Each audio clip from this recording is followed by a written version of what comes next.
os povos da terra serão reunidos diante dele, e ele separará uns dos outros, assim como o pastor separa as ovelhas dos cabritos, e colocará as ovelhas à sua direita e os cabritos à sua esquerda. Então o rei dirá aos que estiverem à sua direita: vinde benditos de meu Pai, receber como herança o reino que meu Pai vos preparou desde a criação do mundo. Pois eu estava com fome e me destes de comer. Eu estava com sede e me destes de beber. Eu era estrangeiro e me recebestes em casa. Eu estava nu e me vestistes. Eu estava doente e cuidastes de mim. Eu estava na prisão e fostes me visitar. Então os justos lhe perguntarão: Senhor, quando foi que te vimos com fome e te demos de comer? Com sede e te demos de beber? Quando foi que te vimos como estrangeiro e te recebemos em casa? E sem roupa e te vestimos? Quando foi que te vimos doente ou preso e fomos te visitar? Então o rei lhes responderá: em verdade eu vos digo que todas as vezes que fizestes isso a um dos menores de meus irmãos, foi a mim que o fizestes. Palavra da salvação. Glória a vós, Senhor.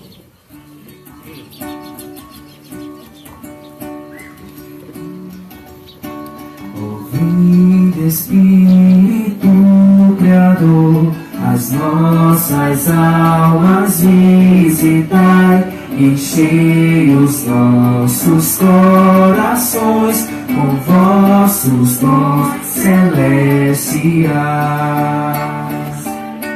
Vós sou chamado intercessor, o Deus excelso, dom sem par, a fonte viva, ao fogo, amor, ao sol divina e salutar. Ao Pai, ao Filho Salvador, por vós possamos conhecer que procedeis do seu amor, por ver-nos sempre firmes crer. Louvado seja o nosso Senhor Jesus Cristo. Para sempre seja louvado. Vocês perceberam que tem a liturgia diária, que as leituras que foram proclamadas não são as leituras do dia, porque celebramos às 10 horas esta liturgia, a solenidade da Santíssima Trindade, e agora, no final da festa, vamos celebrar a festa da Santa do dia. Então as leituras são próprias. Porém, dentro da liturgia da Palavra de Deus, quero falar um pouco da vida de Santa Rita de Cássia. Eu acredito que todos devotos já conhecem, se não toda a história, mas prestes partes da história dessa grande mulher. E sendo uma grande mulher, foi uma grande santa. Vejam, Santa Rita de Cássia viveu bem todas as fases da sua vida. Ela não se descuidou de uma fase sequer. E diz a psicologia que em todas as fases, no período de transição, nós entramos em crise. E esta mulher não teve crise de fé, e não teve crise psicológica, não teve crise, portanto, espiritual. Porque foi uma mulher tomada, apaixonada por Jesus, pelo seu Senhor. Enquanto mulher criança, ela assumiu logo cedo a responsabilidade da casa e dos negócios dos seus pais.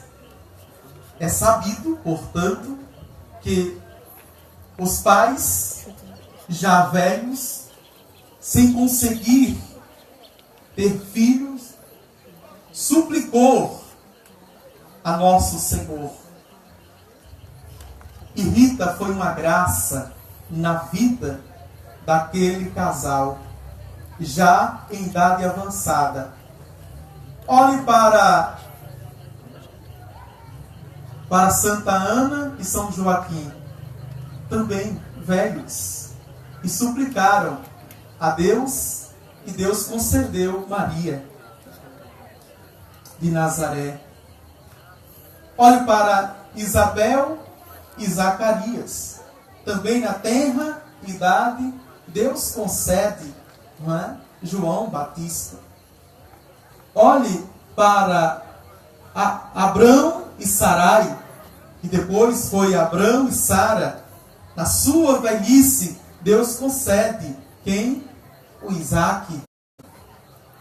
E assim não aconteceu na vida apenas dos pais de Margarida, a Flor, conhecida logo cedo, os pais lhe apelidam de Rita, logo cedo, mas já fundamentei aqui, biblicamente, que desde o Antigo ao Novo Testamento já era prática de um casal que se põe na presença do Senhor e espera com esperança. O Senhor é justo juiz. O Senhor promete e cumpre. E quando vem bênção. E vem bênção, e desculpe dizer, em cascata. Vem bênção em enxurrada. Nenhum casal na sua velhice, estéril ou não, mas que suplicou a Deus para ter filho, ter a graça, a mulher de gerar, que tiveram essa graça e os filhos foram complicados. Os filhos deram problema, os filhos decepcionaram. Nenhum. Todos foram santos e de fato graça de Deus e bênção de Deus na vida daquele casal que esperara tanto tempo. Assim foi Rita. E Rita, os pais serem estes pacificadores do seu tempo, os promotores de fato da paz, conselheiros. Vejam, sem ter filhos, muitos casais iam à procura deles, e eles aconselhavam, eles a orientavam. Muitos conflitos também no lar, em família, eles iam, se envolviam, pacificavam. De fato, era um instrumento de paz. Rita nasceu neste ambiente dos pais serenos, dos pais equilibrados, dos pais que eram promotores da paz. E Rita também foi uma criança serena, uma criança não introspecta, mas uma criança, né, que sabia dialogar. No popular, sabia entrar e sair. E desde cedo assumiu responsabilidades de adulto. E na vida adulta não ficou carente, porque não viveu a sua infância, não viveu a adolescência, não viveu a sua juventude por ter assumido logo cedo e bem cedo as responsabilidades de adulto, as responsabilidades dos pais.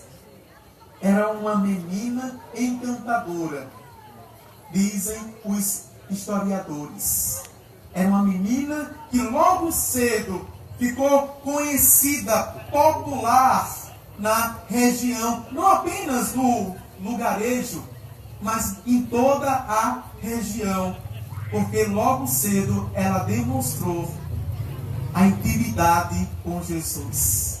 Ela gostava da solidão, não porque fosse um antissocial, não porque evitasse o contato com as outras crianças e adolescentes, com as pessoas, mas para se refugiar em Deus. Gostava de rezar. Gostava de conversar com Deus, com Jesus. Mas não deixou de cumprir as suas obrigações, os seus deveres domésticos. Também sociais. Era obediente 100% aos pais. E a sua obediência aos pais, que eram autoridade para ela, era a obediência a Deus. Em tudo, ela foi construindo este caminho, este degrau, esta subida de espiritualidade. E vejam, nós olhamos para esta mulher das causas dos desesperados, dos impossíveis, e olhamos como ela fosse uma grande mulher de expressão social. Ela foi grande porque soube ser pequena diante de Deus. E foi construindo degrau por degrau, passo a passo.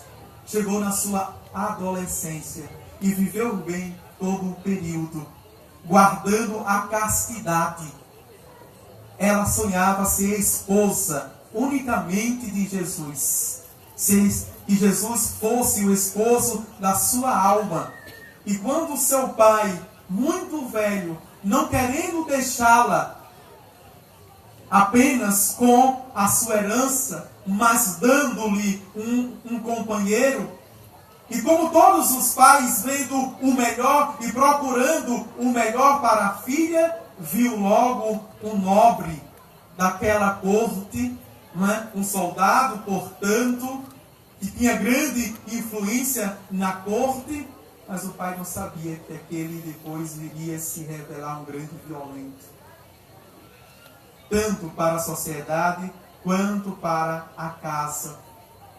E gostava muito de beber, quase um alcoólatra, portanto, e quando bebia ficava muito mais, como diz o povo simples, enraivecido, não é?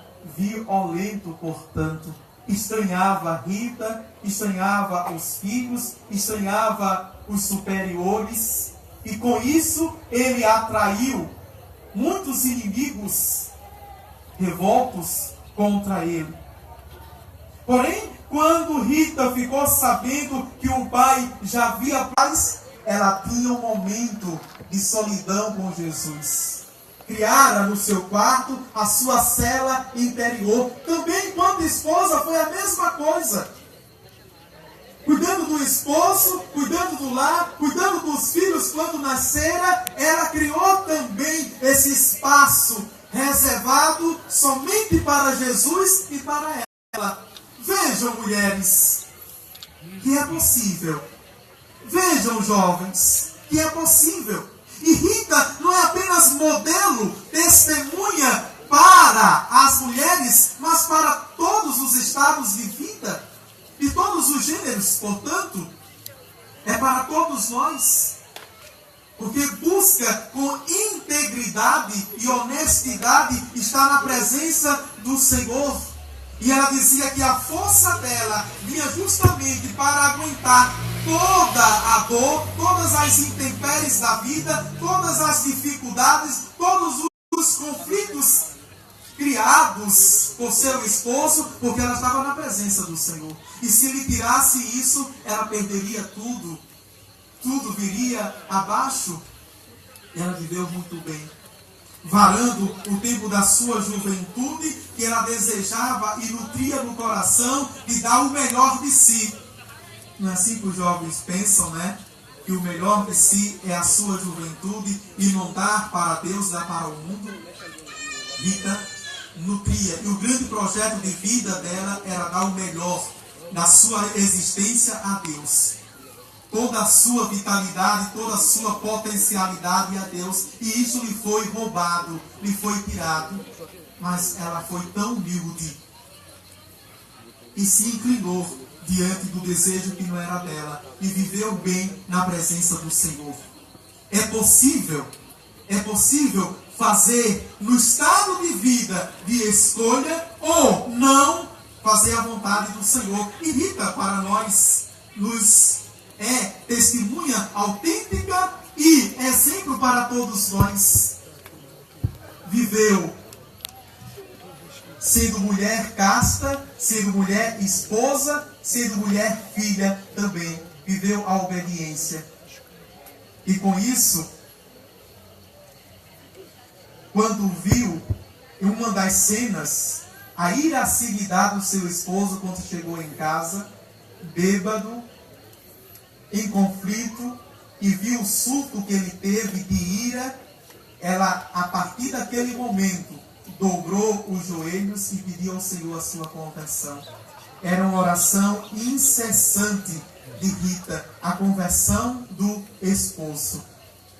E como era amiguíssima de Jesus, Jesus lhe deu a graça da conversão do esposo. E uma das cenas que eu contei aqui durante a novena, que quando ele chegou irascivo, ela cuidando de tudo, ajeitando para amenizar a situação, não é? Não deu tempo de ir para a missa. E ela chorou. Ela queria tirar tudo aquilo por menos. Mas não deu tempo. Conseguiu tirar por menos. Mas não deu tempo, que a hora da missa passou. E ela começou a chorar.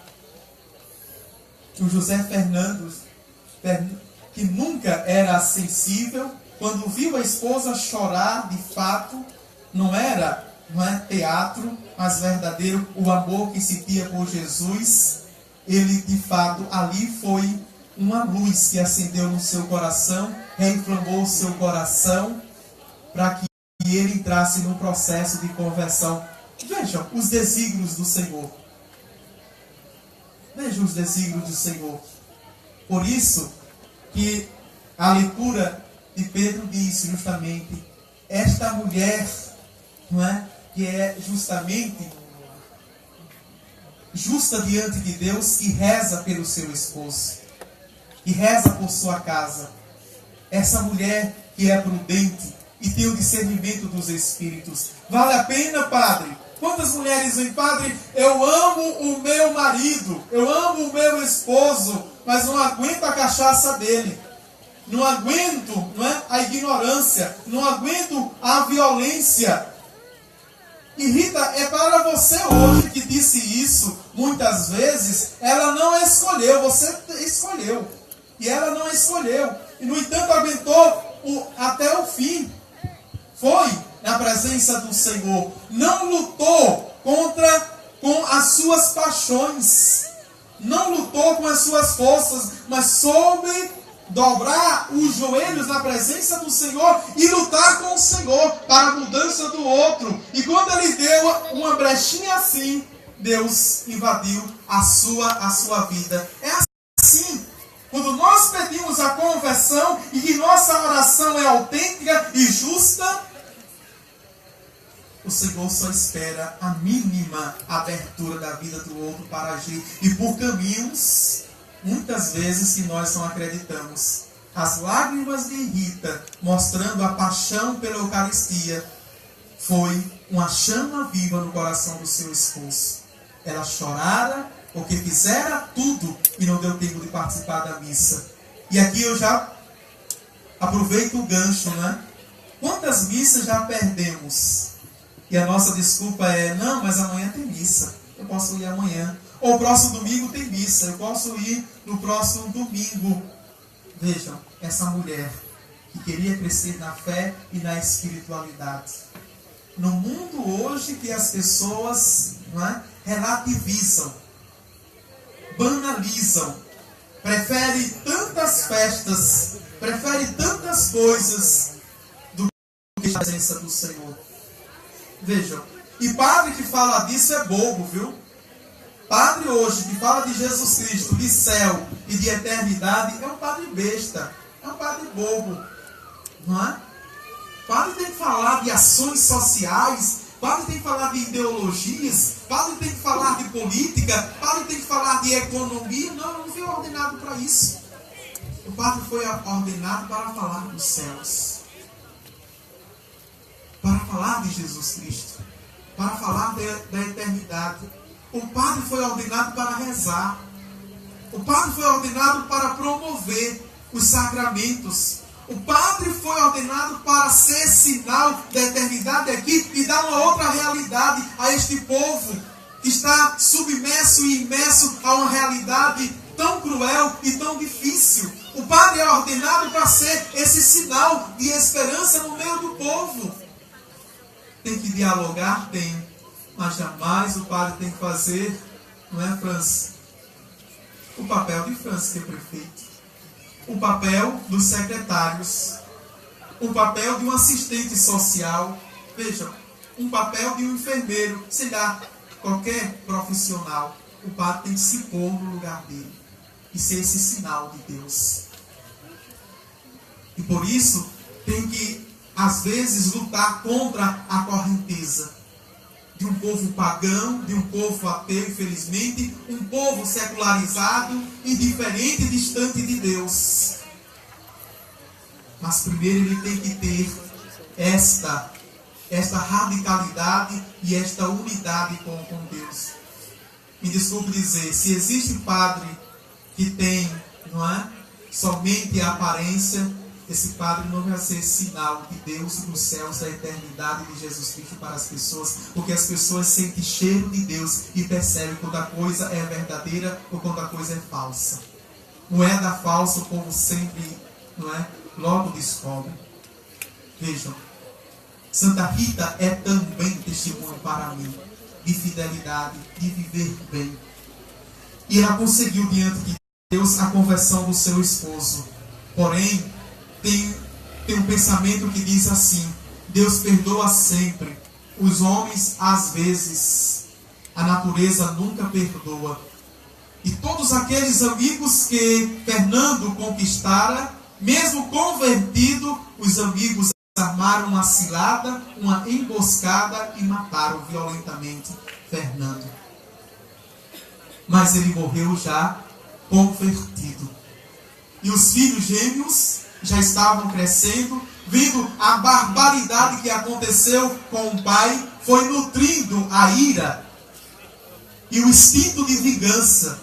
Logo Rita percebeu e foi rezando ao Senhor, dizendo assim: Senhor, se for para os meus filhos serem iguais ao pai, eu prefiro que tu os leve. E foi o que aconteceu. Quando ele foi nutrindo, eles foram nutrindo a raiva, não é? Veio uma grande peste na região, eles pegaram a peste e morreram. Mas morreram também convertidos. Viveu bem, viu? Sendo mulher, mãe. Porque ela pediu o melhor para o seu filho. Pediu os céus, pediu a eternidade. Para que eles não se perdessem nessa terra e não fossem para o inferno. Matando as pessoas, vingando o seu pai, mas foi para os céus. Quem quer o melhor das pessoas pede os céus para ela. Não pede coisas materiais, não pede bens materiais, pede o céu, a eternidade para as pessoas. E isso, depois que ficou viúva, viveu com radicalidade a sua viuvez, na total consagração do nosso Senhor. Agora ela vive como mulher consagrada ao Senhor. E ficou muito jovem, né? E interessante que ela queria ser do convento das agostinianas, mas bateu a porta das irmãs e naquela época não aceitava a viúva. A porta foi fechada, não é, na cara dela. Ela voltou e fez de toda a sua casa o seu claustro. Viveu unicamente para o Senhor. Mas não deixava de atender as pessoas, não deixava de receber as pessoas na sua oração. Grandes milagres aconteceram, grandes milagres. Casais doentes iam e ela rezava e o milagre acontecia de Deus na vida das pessoas. Uma bela noite, ela diante do crucifixo, que é uma imagem, o mesmo que saiu um estigma, um cravo da coroa de Jesus para sua testa, foi o estigma, o mesmo crucifixo. Ela pedia a graça de um dia entrar no convento, no mosteiro. E ali mesmo, quando ela adormeceu, ela acordou no mosteiro, rezando as laudes com as irmãs. Quando as irmãs chegavam na capela, estava Rita de Cássia rezando. E as irmãs entenderam que ali era obra de Deus, era a graça de Deus, e acolheu Rita como uma das irmãs. Ela viveu 40 anos no mosteiro das irmãs agostinianas. E aí, logo ficou com o estigma. E esse estigma era podre na sua testa. Me desculpe dizer, viu? Fedia muito mais do que um animal podre. E por isso que ela teve que ficar isolada na torre, sozinha do mosteiro. Ela passou 40 anos isolada, aliás, porque logo que entrou no mosteiro, ficou com a estigma, não é? Ficou. E para ser de Deus, porque havia uma grande desconfiança das irmãs. Se é algo de Deus, por que fede tanto? A conversa era esta. Se é algo de Deus, e houve um convite do Papa para que as irmãs fizessem uma romaria a Roma. E ia toda a comunidade. Mas como levar Rita com aquilo fedendo o tempo todo que ninguém aguentava? Ela pediu ao nosso Senhor. Se fosse dele, aquele estigma, ele resolvesse o problema. E o Senhor sarou o estigma. Simplesmente desapareceu e não ficou uma cicatriz sequer. E ela foi em romaria, passou 15 dias, ao voltar, o estigma apareceu e fedia de novo. Para mostrar que era algo de Deus. No final da vida, o estigma foi mudando de odor, e com sua morte cheirava muito mais do que uma flor. Era tão forte o perfume que saía desse estigma de Rita, que não apenas o mosteiro ficou incensado, mas toda a região, que as pessoas iam ao mosteiro só, não é, guiado pelo cheiro. O que está acontecendo? O cheiro a atraiu. E hoje, lá em Cássia, onde foi enterrada, é ainda, não é, um lugar, uma cidade de grandes romarias e peregrinação. Eu tive a graça de visitar Cássia, como Assis, e um pouco a Itália, e o corpo dela está incorrupto. É um dos corpos incorruptos. Está lá intacto, perfeito. Ela é do século XIV, 1381. Vejam, a 1457. Em 1441 foi o estigma, que ficou com o estigma. Ela, e ainda hoje você olha para ela e parece que está dormindo. É só de Deus, só Deus pode fazer isso. Ô padre, me pergunta, foi coisa de ontem, da Idade Média, essas coisas que acontecem? Não. Santos hoje, existem 385 pessoas, homens e mulheres, que têm estigmas hoje, que têm cheiro de santidade.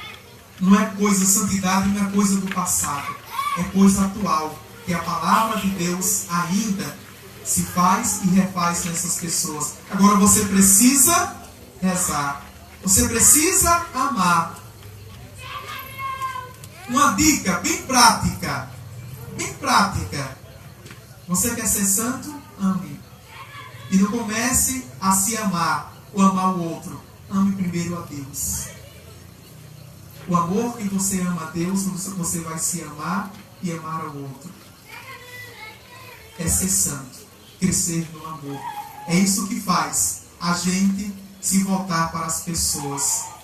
Veja a Madre Teresa de Calcutá. A primeira casa, e nós sabemos que foi Madre Teresa de Calcutá, uma mulher de uma ação social incrível, não é? De uma sensibilidade social incrível. Eu contei, eu acho que foi ontem que eu contei no homilia, vou contar, aproveitar hoje e contar. A primeira casa aqui no Brasil foi em Fortaleza. O arcebispo chamou ela porque a situação e a demanda social estava incontrolável. E chamou Madre Teresa de Calcutá com a sua comunidade e ela disse: eu vou, mas eu faço apenas um pedido ao Senhor. Que não me bote um padre para falar de teologia da libertação, para me falar de política, nem de economia, nem nenhuma de ideologia. Me bote um padre e reze com a gente e fale de Jesus. Veja. Porque ela sabia que a força que movia a sensibilidade social, os mais pobres, os mais necessitados, não vinha de força própria, vinha de Deus, movia o seu coração. E assim foi Madre Teresa de Calcutá, uma santa, não é? Nas mãos do Senhor.